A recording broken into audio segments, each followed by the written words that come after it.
इस वक्त हमारे साथ मनीष त्रिपाठी जी हैं। रामलला का जो पोशाक है वो मनीष त्रिपाठी जी ने निर्मित किया है, बनाया है।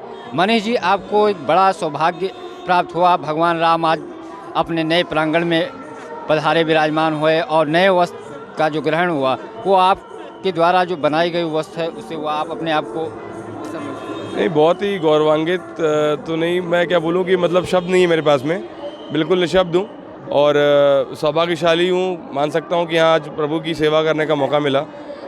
सौभाग्य है कि मतलब मैं क्या बोलूँ, शब्द नहीं है मेरे पास में इसके लिए। अद्भुत, मतलब मैं शायद किसी भी आदमी के लिए किसी भी प्रोफेशन में हो, उसको लगता है कि वो अपने क्षेत्र में अपनी चीज़ों में कुछ अच्छा अलग कर सके, हटकर कर सके। आज मैं डिज़ाइनिंग के क्षेत्र में, फैशन के क्षेत्र में काम कर रहा था और मुझे प्रभु श्री राम लला जो आज विराजे हैं अपने प्रांगण में, अपने मंदिर में, अपने घर में आए हैं, उनके लिए पोशाक तैयार करने का मौका मिला। इससे बड़ा सौभाग्य कैसे मौका मिला? कैसे भगवान राम के पोशाक को लेकर के आपको चुना गया कि मनीष त्रिपाठी पोशाक बनाएंगे? मैं देखिए, अगेन मतलब कहते हैं ना, वो भगवान की कृपा है, उसके आगे कुछ कोई योजना नहीं होती है। ये बस मौके मिलते गए और धीमे धीमे करते करते अपना काम मैं दिखाता गया। ट्रस्ट के समक्ष अपना मैंने चीज़ें रखी। पूर्व में मैंने 2021 में प्रभु श्री राम लला विराजमान के लिए माननीय मुख्यमंत्री महोदय श्री योगी आदित्यनाथ जी के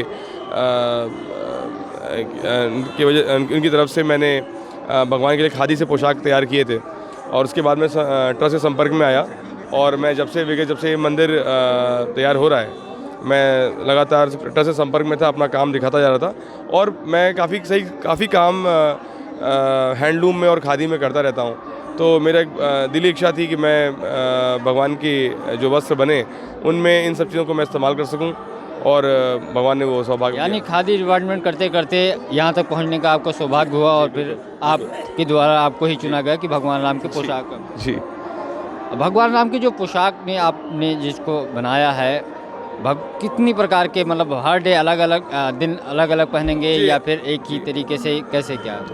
हाँ, भगवान का मुख्यतः जो पोशाक है वो एक मंदिर द्वारा, एक ट्रस्ट द्वारा एक दिन निर्धारित है कि हर दिन वो कौन सा रंग पहनेंगे। तो जैसे सोमवार को सफ़ेद पहनते हैं, मंगल को लाल पहनते हैं, बुधवार को हरा पहनते हैं, बृहस्पति को पीला पहनते हैं। बृहस्पति कट कर लीजिएगा इसको, ठीक है भैया, हमारी गाड़ी है।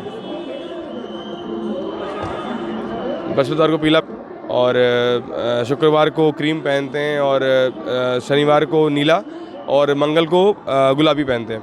क्योंकि ये एक अनुष्ठान का दिन था, एक उत्सव का दिन था और भगवान श्री राम जो हैं वो विष्णु जी के अवतार हैं, पीताम्बर हैं, तो इसीलिए हमने इनको पीताम्बरी पहनाया, जो कि विशेषता हमने काशी से उसका निर्माण करवाया।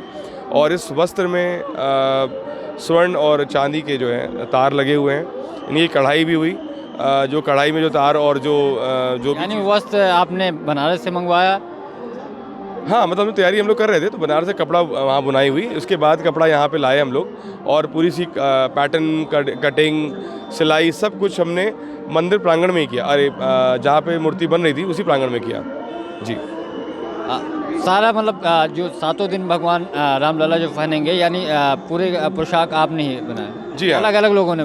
नहीं, जो पूरा हफ्ते का जो पूरा है वो मैंने बनाया है अभी। जी, इसके अलावा मनीष जी कैसे पहुँचे अयोध्या? आप अयोध्या के ही रहने वाले हैं या फिर बाहर के हैं? बचपन से जो लगाव लगा हुआ है, जुड़े हुए हैं और अयोध्या आते रहते थे हमेशा। जब उस समय अकबरपुर होता था, ये तब ये अम्बेडकर नगर नहीं बना था और ये अकबरपुर था। और अकबरपुर में जाते थे तो हम लोग फैज़ाबाद से बस चेंज करते थे, तो उस समय फैज़ाबाद हुआ होता था, तो बस अड्डे दोनों एक ही होता था। हाँ जी, उस समय फैज़ाबाद जनपद में अकबरपुर आता था, अकबरपुर की तहसील थी, तो जुड़े थे। हमेशा लगता था कि कुछ कभी कर पाएँ। दर्शन करने आते थे हनुमानगढ़ी और हमेशा मंदिर की तरफ देखते थे, तो दिखता था कि यह मंदिर वहाँ पे नहीं है। आज जब मंदिर बना और इतना ऐतिहासिक, इतना बड़ा कार्य पूरे देश के लिए, उसको पूरा देश इसका इंतजार कर रहा, पूरा विश्व इसके लिए इंतजार कर रहा था, आज उस पूरे महोत्सव का, उस पूरे उत्सव का अगर आज मैं एक छोटा सा हिस्सा बन पाया हूँ तो मुझे बहुत। नए भवन में भगवान रामलला का आज विराजमान हुआ कई सौ सालों के बाद, और आपका भी सौभाग्य हुआ कि आप हाथों से निर्मित जो पोशाक को भगवान ने धारण किया। जी बिल्कुल, क्योंकि इतने दिनों से जो नई मूर्ति उसके साथ समय बिताने का समय मिला, जो शायद कभी ज़िंदगी में नहीं मिलेगा। भगवान का श्रृंगार करने का सौभाग्य प्राप्त हुआ, भगवान के लिए कपड़े तैयार करने का सौभाग्य प्राप्त हुआ। एक पोशाक कितने दिन में आप लोग तैयार कर लेते थे? एक दिन अब के लिए? इसका तो कोई आकलन मैंने नहीं किया, क्योंकि इतने रमे हुए थे काम करने में। आप देखेंगे आज भी नंगे पाँव ही काम कर रहे थे, और भगवान के लिए पहले 40 दिन से मैं अभी अयोध्या में ही हूँ, और यहीं पे पूरी टीम हमारी साथ में है जो काम में लगी हुई थी। बस अब आप ट्रस्ट की तरफ से, मतलब ट्रस्ट में परमानेंट भगवान रामलला के देखिए, वो पोशाक रहेंगे? ऐसा ट्रस्ट का कुछ विषय है, वो जैसा ट्रस्ट हमें आदेश देगा, हमें आगे जैसा करने को बोलेगा हम करेंगे। आज आप अंदर थे, भगवान रामलला के प्रतिष्ठा में प्रधानमंत्री ने पूजन किया, कैसा माहौल था अंदर? क्या भव्यता थी, क्या नज़ारा था?